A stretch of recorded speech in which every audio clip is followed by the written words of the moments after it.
Most homeowners who've shopped for appliances will agree that finding a nice-looking, durable, and high-quality refrigerator for a decent price is a challenge, despite the plethora of options lining the aisles at the local big-box retailer. Likewise, those shopping three-row family crossovers are met with a similarly bewildering array of choices. The Chevrolet Traverse, which has been redesigned for 2018, has set itself up to be a go-to option for buyers in that segment. High's class-leading cargo space, simple and thorough infotainment suite, refined ride and handling, Low's frill-free interior design, evident torque steer, limited availability of active safety tech. Like those non-automotive appliances, the Traverse is available across a broad swath of price points. The lineup spans from the basic L, which starts at a paltry $30,925, to the loaded and luxurious High Country, which crests the $53,000 mark, with 5 mid-range options in between. Of these, the LT Leather is the one General Motors expects will be the volume seller, the automotive equivalent to a Frigidaire side-by-side. GM used to know a lot about refrigerators, too, having owned Frigidaire from 1919 until 1979. Our $42,835 front-wheel drive LT Leather test vehicle sported just 2 options: a $650 trailering equipment package, a trailer hitch receiver, and a heavy-duty cooling system granting a bump-in towing capacity from $1,500 to £5,000, and a $40 front license plate mount. This Traverse has features that most anyone considering a modern 3-row family vehicle will want: touchscreen infotainment with navigation, a power liftgate, second-row captain's chairs, heated front seats, and flashy 20-inch aluminium wheels. Going with front-wheel drive rather than 4-driven wheels saves $2,000 on the LT Leather, more on the Premier trim level, where all-wheel drive is bundled with additional equipment. Get the lead out. The front-drive Traverse uses the same 310 horsepower 3.6-litre V6 and 9-speed automatic as the all-wheel drive High Country example we recently tested. The EPA rates the front driver at 18 miles per gallon city and 27 highway, versus 1,725 miles per gallon city highway for the all-wheel drive version. On our 75 miles per hour highway fuel economy test, the Chevy just missed its EPA mark with a still respectable 26 miles per gallon.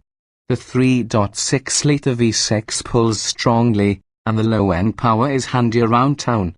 The 9-speed cycles smoothly through its gears, but stand on the throttle, and the FWD Traverse exhibits distinct torque steer that's not present in the all-wheel drive version, although it is quicker to 60 miles per hour by 0.2 seconds, nailing the mark in a fleet 6.3 seconds. In fact, the lighter front-drive LT outperformed the Luxedo all-wheel drive version's acceleration times across the board, albeit slightly. In our 17th TOZero emergency braking test, the all-wheel drive Traverse halted in 170 feet, 6 feet shorter than the all-wheel drive Traverse and 11 feet shorter than a front-wheel drive Honda Pilot. One thing that both Traverses shared was significant brake fade after 6 hard stops. Dynamically, the Traverse disguises its size quite well. Its steering is light, but there is more feedback than you might expect from a large crossover's helm. The ride is refined, soaking up all but the harshest bumps without disturbing occupants, a plus for those with young children who are easily awakened. Even so, the Traverse is still a large family SUV, so driving enthusiasts shouldn't expect to be particularly entertained behind the wheel. It's what's inside that counts. The cabin is designed with simplicity in mind. Up front are 2 spacious, comfortable, and heated bucket seats, and the driver faces a minimalist gauge cluster that's easy to read at a glance. The all-black color scheme of our test car fell somewhere between bland and boring, while the interior's materials appeared chosen more for their durability than their luxuriousness. Second-row passengers are treated to captain's chairs that slide fore and aft, as well as recliner bench can be optioned on the LT and is standard on the L and LS. It's another spacious row of seating that adults should find comfortable for even long journeys, although seat padding here isn't as generous as in the front seats. Climbing into the Traverse's third row is made easy by sliding one of the second row seats that moves out of the way to create a wide opening. Unfortunately, this mechanism is fitted only to the passenger side, an odd decision on Chevy's part. Third row passenger space is above average for the segment, but adults will still feel the pinch and might struggle to find a comfortable seating position. With the second row seats moved forward on their tracks, legroom is merely adequate, and longer-legged passengers will find their knees elevated and pressed into the second row seatbacks. The Volkswagen Atlas's exterior measurements are a bit smaller, but it manages to better accommodate adults in its third row, which also is easily accessible from both sides of the vehicle. Drop all the rear seatbacks and the Traverse's interior transforms into a vast, 98 cubic foot cargo bay, the largest in the segment, beating the Atlas by 1 cubic foot. Lift-over height is a reasonably low 30.5 inches, and there's virtually no lip, making it easier to slide heavy items into the back. During our practical space testing, the Traverse swallowed an impressive 38 carry-on suitcases, tying the Atlas and the Honda Pilot. Neither of those crossovers can hold as many as the Traverse can, 6 suitcases, behind the third row, however. A bevy of interior storage cubbies, including a neat compartment hidden behind the infotainment screen, which motors up, provide ample space for stashing smartphones, toys, snacks, and other family and travel-related detritus. Tech-savvy comes standard. Chevrolet's MyLink infotainment system plays on a large 8.0-inch touchscreen in the LT leather trim level, and it comes standard with navigation, Apple CarPlay, and Android Auto. The interface is easy to use while driving thanks to large, color-coded icons that are easily identified in the driver's peripheral vision. The software is quite responsive as well, registering an average menu-to-menu response time of just 0.4 seconds in our testing.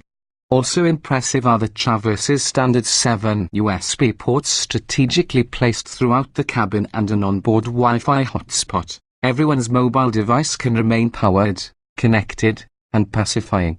The infotainment screen also serves as a display for the standard backup camera and, in our test vehicle, a 360-degree monitor.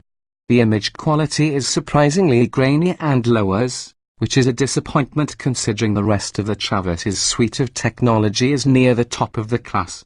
The novel rear view mirror, which Chevy calls rear camera mirror, can be switched to a display screen that provides a wide-angle view behind the vehicle. It's activated with the flip of a switch. The image displayed there is of higher quality than the disappointing backup camera, and it's handy for times when tall cargo or rear seat passengers' heads make seeing via the traditional mirror difficult. For all the Traverse's focus on infotainment technologies, it's surprising that buyers won't find similarly desirable active safety features at this level in the Traverse hierarchy. Blind spot monitoring with rear cross-traffic alert is standard on the LT leather, but camera and radar-based gizmos, such as automated emergency braking and adaptive cruise control, are reserved for the expensive Premier and High Country models. Both the Honda Pilot and the Kia Sorento offer these items, at least as options, on all but their base models. Eventually, automated emergency braking will be standard on all new vehicles sold in the United States, but that's a few years off. In cars, as with appliances, researching choices and compromising is a necessary part of the shopping process for the vast majority of buyers. For those who need to maximize cargo space and passenger hauling ability, there are few choices outside of a minivan that offer a similarly practical package as the Traverse, and its few missteps represent small trade-offs. Chevrolet has a winner on its hands with the new Traverse, and it should serve its wide audience just fine.